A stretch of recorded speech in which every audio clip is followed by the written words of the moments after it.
Bapak-bapak, ibu-ibu yang semoga dimuliakan Allah Subhanahu wa taala, pada malam hari ini sebagai kajian perdana kita, saya akan berbicara terlebih dahulu tentang masjid sebagai sebuah madrasah. Nanti kita akan masuk pada materi yang kedua tentang berapa ilmu-ilmu dasar yang harus menjadi prioritas penting untuk kita bahas. Dan nanti yang ketiga baru kita akan lihat nanti apa yang mau kita bahas. Apakah memang kita akan membahas ini kitab namanya Syama'il An-Nabi atau yang lain, nanti kita lihat. Yang pertama Bapak Ibu, masjid pada kesimpulannya dia bukan hanya sebagai sebuah tempat ibadah saja, tapi dia semua kegiatan kaum muslimin di sana pusatnya. Saya pun saya nggak akan bahas panjang lebar tentang semua kegiatan yang ada ini. Cuma salah satu dari fungsi masjid dia sebagai madrasah, tampik kita belajar. Karena kan tak mungkin bapak-bapak seusia ini, ustaz saya mau masuk pondok sajalah, saya mau belajar tafsir, belajar solat lagi, belajar zikir, belajar doa, belajar tentang sejarah Nabi, tak mungkin.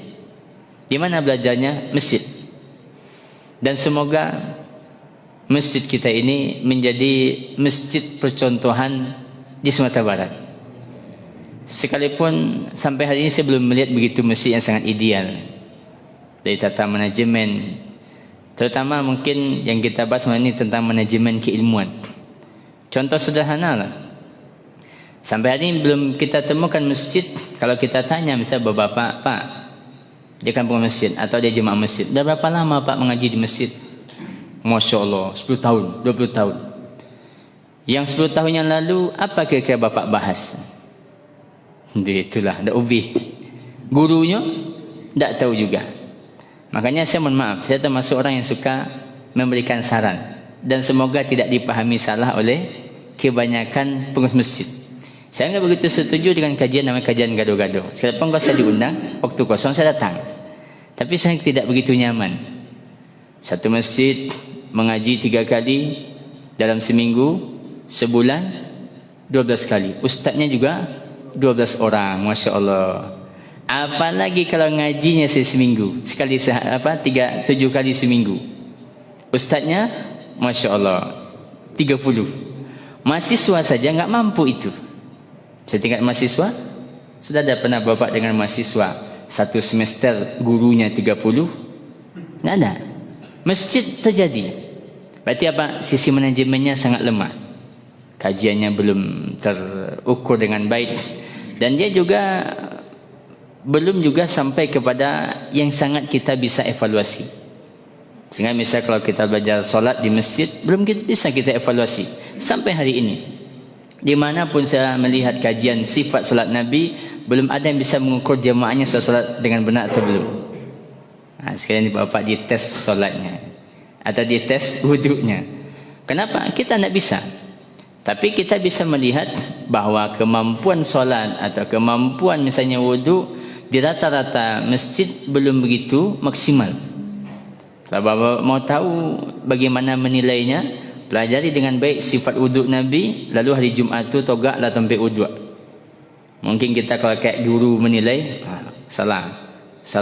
Kau baalah pak lah gaik kau mau dikau wudhu. Kau bujang dulu nak pandai wudhu. Yang kau segala macam.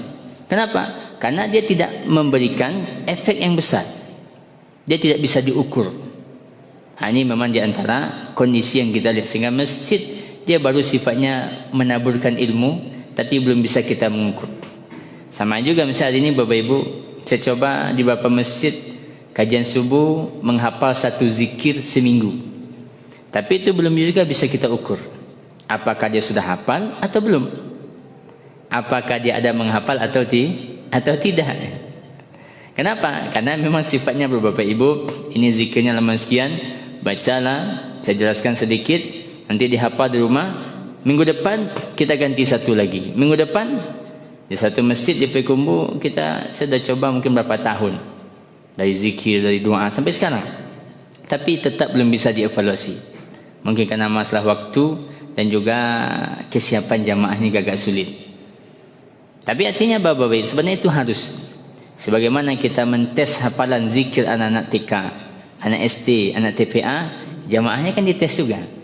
Sudah hafal dia zikir masuk rumah, zikir sebelum tidur, atau zikir ketika susah tidur. Ada zikir ketika susah tidur? Ada. Karena memang Bapak Ibu rahmatullah, susah tidur itu dia sebenarnya bukan kebiasaan. Saya mohon maaf. Tapi dia adalah penyakit. Dan penyakit itu lebih banyak disebabkan oleh syaitan. Makanya ketika susah tidur, apa doa Nabi? A'udzu bikalimatillahi tammah min ghadabihi wa iqabi wa min syarri ibadi wa min hamazati syayatin wa an yahdurun. Maka orang susah tidur itu kan 5 kemungkinan. Kemungkinan yang pertama, dia sedang kena marah oleh Allah, min ghadabi. Yang kedua, wa min iqabi, mungkin sedang kena hukum karena tadi siang buat dosa, malamnya susah tidur.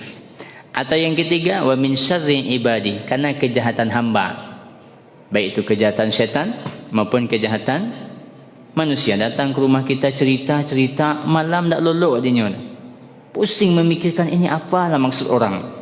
Atau datang SMS ngancam ini ngancam itu, kasih masalah, malamnya kita susah tidur. Itu berarti kejahatan manusia. Atau kejahatan jin, karena kejahatan jin, baik jin yang datang sendiri wa an yahdurun, atau memang jin yang dikirim oleh para tukang sihir, namanya sihir bisikan. Ada namanya sihir Bapak Ibu, sihir bisikan. Jadi sihir bisikan itu dia mengganggu jarak jauh. Misalnya bapak-bapak sedang duduk di kamar, tutup pintu, buka pintu, tak ada orang. Sedang dia di kamar, bunyi orang menggoreng di dapur. Pas dilihat ke dapur, tak ada orang. Dia sedang santai, bunyi HP. Pas dilihat HP, tak ada nelfon. Kenapa HP-nya tadi berbunyi? Iyo Ustaz, di rumahmu lantai 2 main bola orang di lantai 2 Ustaz. Nanti apa itu? Sihir. Kalau itu dikira namanya sihir bisikan. Memang ada jinnya dan main bola situ. Atau dia sedang di kamar, bunyi orang mandi di kamar mandi. Pas dibuka, tak ada orang mandi. Namanya apa? Kalau itu jinnya dikira namanya sihir bisikan. Tapi kalau dia datang sendiri, berarti memang dia mengganggu. Lalu yang keempat, wa min hamazatis syayatin, karena waswas syaitan. Dan yang terakhir, wa an yahdurun, karena kedatangan syaitannya memang datang. Baik. Artinya Bapak Ibu, balik pada bahasan kita tadi bahwa itu sebenarnya fungsi masjid di situ. Sebagai salah satu fungsinya adalah madrasah bagi kaum muslimin. Dan zaman dulu, sebelum dimunculkannya sekolah-sekolah, kaum muslimin di mana belajar? Masjid. Dan sampai hari ini, kalau kita lihat di Mesir, sekolah-sekolah Al-Quran yang hebat itu di masjid. Jadi kalau di masjid itu sifatnya imamnya itu sekaligus sebagai guru penghafal Quran. Selesai subuh, duduk imamnya ngantri, Masya Allah agak 50 orang. Dari nan tua sampai nan muda, dari yang rambut putih sampai yang rambut hitam, dari yang giginya baru tumbuh sampai giginya sudah habis, berbaris semuanya. Itu yang saya dulu tu di kuliah di Mesir, di Dimyat namanya. Lalu setiap anak atau setiap peserta dia punya hafalan yang berbeda, punya model yang berbeda, dan dibacakan, ada yang membaca sendiri, ada yang ditunjuk saja segala macam. Nanti kira-kira jam 9 setoran. Zuhur ronde yang kedua, selesai maghrib ronde yang ketiga. Jadi sehari kalau anaknya cerdas atau anaknya semangat, dia bisa menghafal mungkin 3 ronde. Kalau 1 halaman 1 ronde berarti 3 halaman, kayak begitu. Kalau lebih cepat lagi mungkin bisa 6 halaman sehari, karena dia mempunyai periode. Dan imamnya itu aja kerjaan, duduk dengarkan hafalan, naik sarapan, sahat sejenak, olahraga sejenak, kemudian dia kembali, begitu setiap hari. Itu rata-rata imam-imam masjid di Mesir yang saya lihat. Dan itulah yang menghasilkan masyarakat Mesir itu banyak hafal Quran. Sehingga kita kalau mahasiswa bertemu orang Mesir, kadang malu. Dia mungkin pekerjaannya jual bakwan, namanya sana itu Tokmiyah. Dia tanya, berapa hafalan Quran nak? Lalu kita katakan mungkin 5, mungkin 7. Lalu kalau kita tanya balik, berapa Pak hafalan Quran? Alhamdulillah. Berarti alhamdulillah sudah selesai 30 juz. Artinya orang penjual bakwan, orang sopir mobil, mereka sudah punya hafalan 3, karena memang begitu pola pendidikannya. Begitu pola pendidikannya. Di mana itu? Di masjid. Tempatnya ada di masjid. Baik. Jadi Bapak Ibu rahmatan, maka masjid dia sebagai sarana pendidikan masyarakat. Makanya kalau di Mesir, dalam beberapa kajian sering saya ulas dahulu, bahwa di Mesir itu masyarakat bisa terbagi 3 kalau dia datang ke masjid. Yang pertama namanya kategori biasa. Kalau kategori biasa itu dia datang ke masjid mengaji, maka terpenuhilah kebutuhan dasar ilmunya. Kalau dia datang ke masjid, terpenuhi kebutuhan dasar bagi ilmunya. Nanti saya akan ulas apa kebutuhan dasar. Saya pun ringkas saja. Yang kedua, dia bisa sebagai seorang da'i. Dari ke masjid bisa menjadi seorang da'i. Belajarnya sudah agak tinggi sedikit levelnya. Belajar kitab ini, belajar kitab ini, belajar kitab ini, tafsir ini, sejarah ini baca. Dan levelnya apa? Sebagai da'i. Atau yang ketiga, yang lebih hebat, dia bisa keluar dari masjid sebagai seorang ulama besar. Di mana belajarnya? Masjid. Kalau di Saudi kan sama, di Masjid Nabawi misalnya. Itu yang datang mengaji di Masjid Nabawi, sebagainya memang orang-orang yang memang datang ke sana untuk menuntut ilmu saja. Sehingga ketika pulang dari Saudi 5 tahun, 7 tahun pulangnya jadi ulama. Kenapa? Masjid bisa menghasilkan ulama. Kalau kajian-kajian yang banyak kita lihat, masjid menghasilkan, begitulah kondisinya. Jangankan untuk level 2, level 3, level 1 saja susah dicapai untuk memenuhi kebutuhan dasar bagi jamaahnya. Sehingga Bapak Ibu dan rahmati Allah, apa yang sering terjadi? Pengurus masjid rata-rata kalau sudah akhir tahun, apa yang dihitung? Kalau Bapak biasa lihat pemasjid, apa yang dihitung? 2 saja, betul. 1 uang, 1 lagi bangunan. Pitih cie, bangunan cie. Padahal tinggal pitih wak lain. Barang hutang, anak kita bangun. Kapan perlu yang sudah dibangun, bangun lagi. Kapan perlu yang belum diganti, ganti. Oh, nampak karpet ke kita ganti le. Nampaknya kubahnya lah, apa kita tukar kubahnya. Aku ke kita, semuanya. Siapa ni kan bagus. Cuma yang masalahnya yang 3 ni enggak pernah dipikirkan. Makanya sebenarnya saya mohon maaf, kalau orang jadi ketua masjid dan menjadi bagian dakwah, dia perlu di training dulu. Sebagaimana orang-orang yang mengurusi harta anak yatim di masjid di training juga, supaya dia tahu bagaimana tata kelolanya. Karena beberapa bulan ini saya ngaji banyak kajian tentang anak yatim, terutama di Bukit Tinggi yang banyak, tentang tata kelola harta anak yatim yang ada, supaya nanti jangan niatnya baik, keinginannya baik, yang terjadi zalim. Yang terjadi zalim. Ini kita sudah sampaikan di Masjid Al-Barakah beberapa waktu yang lalu, dan pengurus sudah melakukan banyak perubahan. Kalau tidak, apa yang terjadi? Sekali setahun atau 2 kali setahun. Kan ibu anak yatim 2 kali setahun, pitihnya banyak. Tadi saya mau berangkat di Pasar Pekumu, saya lihat anak kecil perempuan bawa sebuah kotak. Apa merek kotaknya? Sumbangan untuk anak yatim. Dia bawa keliling pasar, sumbangan untuk anak yatim. Kira-kira yang bertanggung jawab itu siapa? Maka kalau dia tinggal di sebuah kelurahan, maka pengurus masjidlah yang bertanggung jawab. Karena masjid, Bapak Ibu, dia mengambil itu fungsi. Kecuali memang dia tidak ambil itu fungsi. Kalau dia tidak ambil, berarti masyarakat harus memikirkan. Karena masjid tidak mengambil itu fungsi sebagai pengurus yatim. Tapi kalau masjid mengambil fungsi itu, kalau diletakkan di pintunya atau di keranjangnya anak yatim, maka dia harus menunaikan kewajiban sebagai kafil bagi yatim. Kan kadang-kadang heran kita, kas yatim kita alhamdulillah 50 juta. 50 juta. Kas yatim kita 100 juta. Anak yatim satu rumah miskinnya, kas masjidnya anak yatim 100 juta. Semua masjid saya dengar kas yatim kita 90 juta. Masya Allah, 90 juta. Artinya Bapak Ibu, ini kembali pada yang tadi bahwa itu kan tata kelola yatim. Maka tata kelola kajian begitu juga harus. Makanya minimal nanti ke depan pengurus bisa ya mengagendakan, cari buku, satu buku tahunan kajian. Ini ustaz yang ngaji ini, kitabnya ini tuntas atau tidak. Kemudian ini yang perlu, dan dievaluasi, dilihat kira-kira jamaah kita ini butuh apa. Sebagai masjid misalnya jamaah, saya mohon maaf, kalau masjid yang agak apa, Ibu-ibu suka sekali memakai sajadah. Kan kasihan, ibu-ibu pergi ke masjid suka sekali buat sajadah. Apa efek dari sajadah? Di antaranya, safnya tidak rapat. Oh, Masya Allah, bontang sajadah cik. Badan sekolah engkau, sajadah, Masya Allah. Sebelahnya juga sama.